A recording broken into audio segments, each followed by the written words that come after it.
भारत को बर्बाद करने की बहुत बड़ी साजिश चल रही है। आज के अखबार में खबर आई है कि बिहार के बॉर्डर के 7 जिलों में धड़ल्ले से आधार बनाया जा रहा है और हजारों की संख्या में फर्जी आधार बन चुके हैं। 2-3 दिन पहले खबर आई थी, अंडमान में एक व्यक्ति ने 38,000 फर्जी आधार बना दिए। एक व्यक्ति ने 38,000। भारत में ऐसे हजारों लोग हैं जो फर्जी आधार बना रहे हैं। उसके पहले खबर आई थी कि रायबरेली में लगभग 20,000 फर्जी बर्थ सर्टिफिकेट बन गए। भारत में कुल 800 जिले हैं, उसमें से एक जिला है रायबरेली, और उसके एक ब्लॉक में एक व्यक्ति ने 20,000 फर्जी बर्थ सर्टिफिकेट बना दिए। अंडमान में एक व्यक्ति ने 38,000 फर्जी आधार बना दिए। और अब तो आज के अखबार में खबर आई है कि बिहार के बॉर्डर के 7 जिलों में धड़ल्ले से फर्जी आधार बन रहा है। सवाल ये है कि चीन में फर्जी डॉक्यूमेंट क्यों नहीं बनता, जापान में फर्जी डॉक्यूमेंट क्यों नहीं बनता, सिंगापुर में फर्जी डॉक्यूमेंट क्यों नहीं बनता, अमेरिका में फर्जी डॉक्यूमेंट क्यों नहीं बनता, भारत में फर्जी डॉक्यूमेंट क्यों बनता है? उसका मूल कारण है ये घटिया आधार एक्ट। आधार एक्ट का सेक्शन 2 सब क्लॉज वी कहता है कि कोई भी व्यक्ति जो भारत में 182 दिन है, 182 डेज रहता है, वो आधार बनवा सकता है। सेक्शन 3 कहता है जो भी भारत में रहता है, चाहे वो नागरिक है या नहीं है, विदेशी है, नौकरी करने आया है, किसी एमएनसी कंपनी में काम करता है, वो रोहिंग्या है, वो पाकिस्तानी है, वो अफगानिस्तानी है, वो बांग्लादेशी है, वो कुकी है, चाइनीज है, कोई भी है, सेक्शन 3 कहता है वो भी आधार बनवा सकता है। आधार बनाने के लिए क्या क्या डॉक्यूमेंट चाहिए? कुछ चाहिए नहीं, आपको सिंपल केवल एक पार्षद से, प्रधान से लिखवाना है यहां 182 दिन से रह रहे हैं। एक साल में 365 दिन होते हैं, तो 365 दिन में से 182 दिन कोई लिख के दे दे कि हाँ भैया ये यहां रहते हैं, उसका आधार बन जाएगा।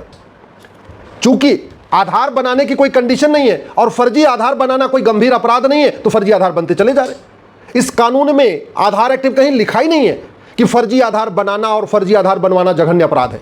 इस कानून में कहीं लिखा ही नहीं है कि फर्जी आधार जो बनाएगा या बनवाएगा पकड़े जाने पर उसको 10-20 साल सजा होगी, लिखा ही नहीं है।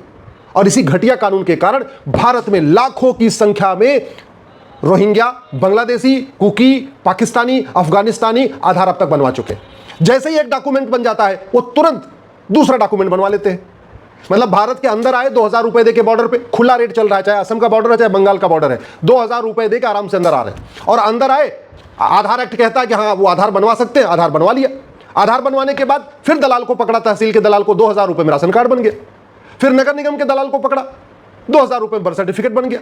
आरटीओ ऑफिस के दलाल को पकड़ा, 3,000 रुपए में ड्राइविंग लाइसेंस बन गया।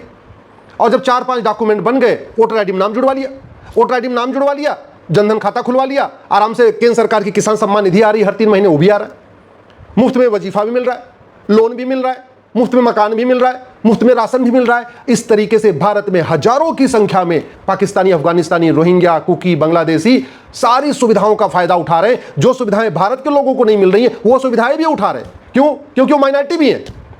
माइनॉरिटी के नाम पे अलग से 300 स्कीमें चल रही हैं। केंद्र सरकार की माइनॉरिटी की अलग स्कीम है और राज्य सरकार की माइनॉरिटी की अलग स्कीम है।